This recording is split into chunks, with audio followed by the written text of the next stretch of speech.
Corinthians e Sport. O cenário era um cenário de equilíbrio para essa final, que não ficou comprovado quando a bola rolou no primeiro jogo no Morumbi. Com 23 minutos, o Corinthians já ganhava por 2-0. Time do Sport meio perdido, time do Sport com muita dificuldade para conseguir conter o Corinthians e acabou levando o terceiro gol no segundo tempo. Gol do uruguaio Acosta, que tinha feito um ótimo campeonato brasileiro pelo Náutico, pelo rival do Sport no ano anterior. 3-0 e aí a expectativa era, acabou, né? 3-0 no jogo de ida, acabou, não tem mais o que fazer, não adianta, Corinthians já é campeão.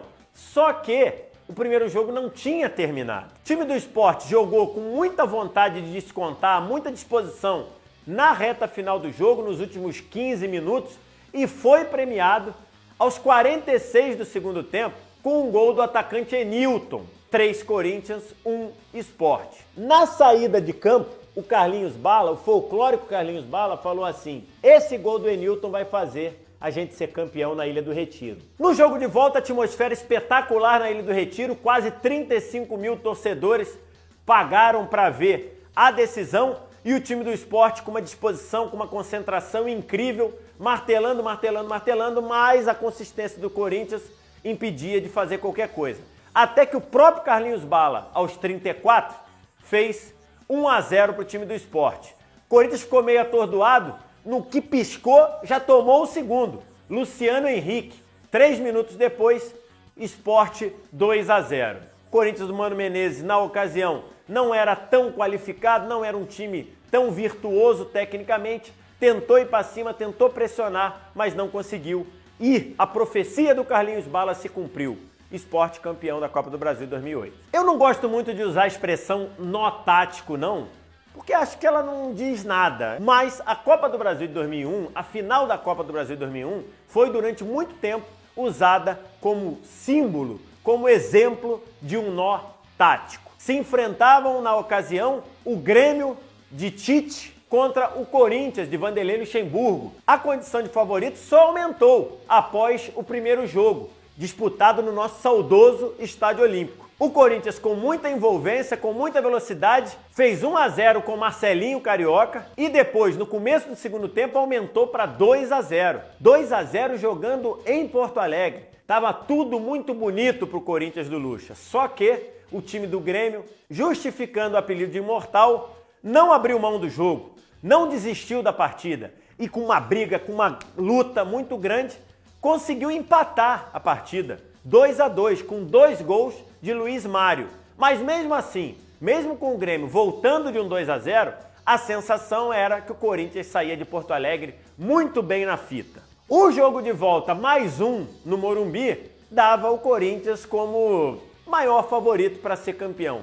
Só que o que se viu foi o Grêmio do Tite no 3-5-2 imobilizar de uma forma absurda o time do Corinthians. O time do Corinthians não conseguiu andar em campo. Só que o 0-0 dava o título para o Corinthians. Mas isso mudou no final do primeiro tempo. Gol do zagueiro Marinho.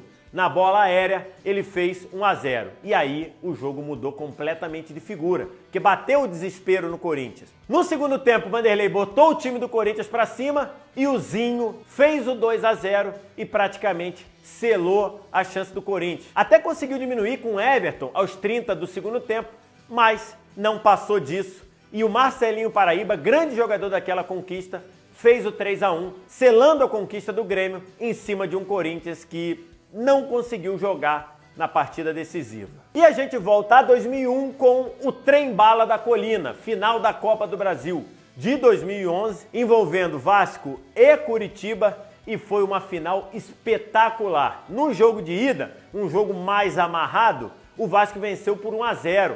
Gol no segundo tempo, começo do segundo tempo, gol do Alexandro, centroavante que o pessoal critica pra caramba, mas tá sempre fazendo gol. Lembrando, ainda tinha gol fora. Então a vitória do Vasco era uma boa vitória. Ia para Curitiba sabendo que podia perder por um gol de diferença. Se fosse 1-0 pênalti, qualquer outra derrota por um gol de diferença, dava o título para o Vasco. E foi exatamente o que aconteceu. Mas aí, o segundo jogo foi um jogaço. O próprio Alexandro fez 1-0 para o Vasco, dobrando a vantagem do Vasco logo aos 12 minutos. O time do Curitiba, treinado pelo Marcelo Oliveira, não se entregava. Era um time muito ofensivo. Foi pra cima. Aos 30 do primeiro tempo, empatou com o centroavante Bill. E ainda no primeiro tempo, virou o jogo com Davi, faltando 1 minuto para acabar. Incendiou o Couto Pereira, porque mais um gol dava o título pro Curitiba. Uma atmosfera incrível, os times voltaram para o segundo tempo, Curitiba pressionando, o Vasco aliviando do jeito que dava, Fernando Praz numa ótima noite, agarrando demais, até que numa bola despretensiosa no meio-campo, o Éder Luiz ajeitou e arriscou de longe. O goleiro Edson Bastos aceitou, tomou um frango no meio do gol. E o 2-2 deixava o Vasco com a mão na taça novamente. Só que o Curitiba não desistiu. E conseguiu com o William aos 21 minutos do segundo tempo. Ou seja, tinha quase 30 minutos para achar mais um gol e ser campeão dentro de casa. Mas não conseguiu. Pressão grande, time do Vasco tentando chegar nos contra-ataques. O Fernando Praz, na reta final do jogo, fez uma série de 2, 3 defesas espetaculares e o Vasco de 2011 finalmente conseguiu ganhar o título da Copa do Brasil, o título mais importante da gestão de Roberto Dinamite, ídolo do clube, como presidente. O trem-bala da Colina atropelou e levantou a taça. Em segundo lugar é a final da Copa do Brasil de 2015 envolvendo Palmeiras e Santos. O time do Palmeiras meio desarrumado, meio desconjuntado com Marcelo Oliveira, parece que chegou lá muito mais na qualidade individual do que do coletivo.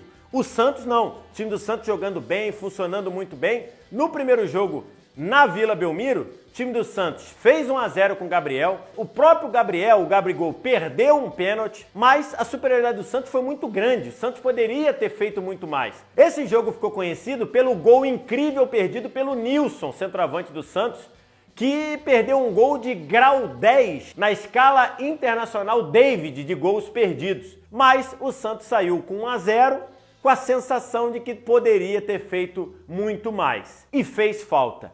O jogo de volta era a chance do primeiro título do Allianz Parque. Jogo muito amarrado, até que no segundo tempo, o Dudu, um cara que encarnou o espírito que a torcida do Palmeiras gosta de ver, fez 1-0 aos 10 do segundo tempo. 1-0 pro Palmeiras, estava levando o jogo para as penalidades e os dois times meio cautelosos, mas tentando procurar, tentando chegar. Faltando 6 minutos para terminar, o Dudu, numa jogada de oportunismo, fez o 2-0. O Allianz Parque explodiu, a torcida do Palmeiras comemorando a chance de voltar a ser campeã nacional depois do título da Copa do Brasil de 2012. Só que enquanto o pessoal ainda estava olhando, ainda estava comemorando, o Ricardo Oliveira, o vovô, foi lá e diminuiu 2-1. Nessa final já não tinha mais o gol fora. 1-0 na Vila, 2-1 Palmeiras no Allianz Parque, pênaltis. E a disputa de pênalti foi aquilo que a gente viu, memorável, a atuação do Fernando Praz. Pegou pênalti na disputa e ele, Fernando Praz, com uma porrada, fez o 5º pênalti para dar o título da Copa do Brasil 2015 para o Palmeiras. Emocionante.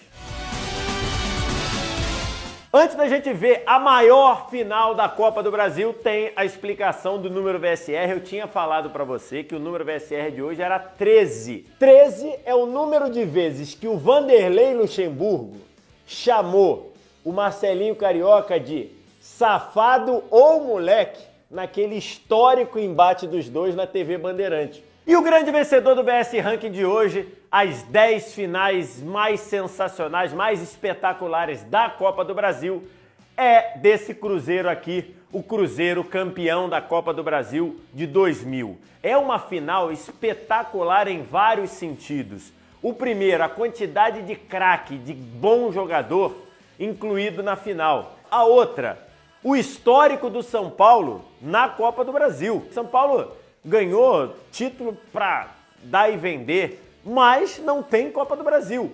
E nessa final, amigo, ele teve a segundos de ganhar essa Copa do Brasil, de acabar com essa maldição. E os dois jogos, nem tanto o primeiro, que terminou 0-0 no Morumbi, mas principalmente o segundo jogo disputado no Mineirão, que é um jogo espetacular. Se você pegar os melhores momentos desse jogo, é chance, é bola na trave, é o Rogério quase falhando, defesa maravilhosa. E o roteiro desse jogo faz essa final ser tão especial. Primeiro tempo no Mineirão, 0-0. No segundo tempo, o Cruzeiro vai para cima, muito volume de jogo. Ricardinho, Sorin, Oséias, Giovani, o Jackson, jogador que jogou na seleção brasileira também, maranhense, bom jogador. E o Cruzeiro indo para cima. Mas quem faz o gol é o São Paulo. O Marcelinho Paraíba cobrando a falta bem fechada, quase um escanteio pelo lado direito, bate direto e o André, goleiro do Cruzeiro, que tinha sido revelado pelo Internacional, aceita. 1-0 São Paulo, esse gol aos 20 do segundo tempo. E lembrando, nessa época ainda tinha um gol fora. O Cruzeiro precisava virar o jogo, que tinha sido 0-0 no Morumbi. O técnico do Cruzeiro, Levi Coupe, encheu de atacante, botou Miller, botou Fábio Júnior e o Cruzeiro foi para cima e conseguiu a virada. Faltando 10 minutos para acabar, 35 do segundo tempo, uma bola pelo lado direito, o Fábio Júnior, aquele carequinha que o pessoal dizia que era o novo Ronaldo, a jogada pelo lado direito, ele entra livre, bate cruzado e o Cruzeiro empata o jogo. Não servia 0-0 no Morumbi. O Cruzeiro tinha que virar o jogo e ficou martelando, São Paulo segurando do jeito que podia, até que aos 45 do segundo tempo, a bola dominada com o São Paulo, bola com o São Paulo no meio campo, tranquilo, lance morto. O Axel recebe mais ou menos no grande círculo, é pressionado, rola para trás. Uma recuada já um pouco perigosa. O Rogério Pinheiro, zagueiro, em vez de atacar a bola, ir para cima da bola, deixa a bola passar para girar o corpo. No que ele gira o corpo, o Giovani, atacante revelado pelo Cruzeiro, dispara, toma a frente dele, pega a bola e entrar com bola e tudo. O Rogério Pinheiro não tem outra coisa para fazer, dá o puxão, falta, entrada da área, vermelho para o Rogério Pinheiro. E aí fica aquela confusão, São Paulo reclamando, o pessoal se lamentando, o Cruzeiro querendo bater, a torcida inflamada. E aí o Giovani pega para bater a bola, o Miller, experiente, tá lá dentro da área do tumulto, ele sai da área, vai lá perto do Giovani e fala, bate direto. E aí o Giovani, meio que arriscando, não sei se intuição, ele bateu rasteiro, uma porrada, a bola passou pelo meio da barreira, traiu o Rogério Ceni. Gol 2-1, último minuto, por alguns segundos e uma recuada ruim, o São Paulo não conseguiu ser campeão da Copa do Brasil, melhor para o Cruzeiro. É isso aí, fechamos mais um VS Ranking. Na semana que vem a gente volta com um tema de Liga dos Campeões. Você vem aqui nos comentários, deixa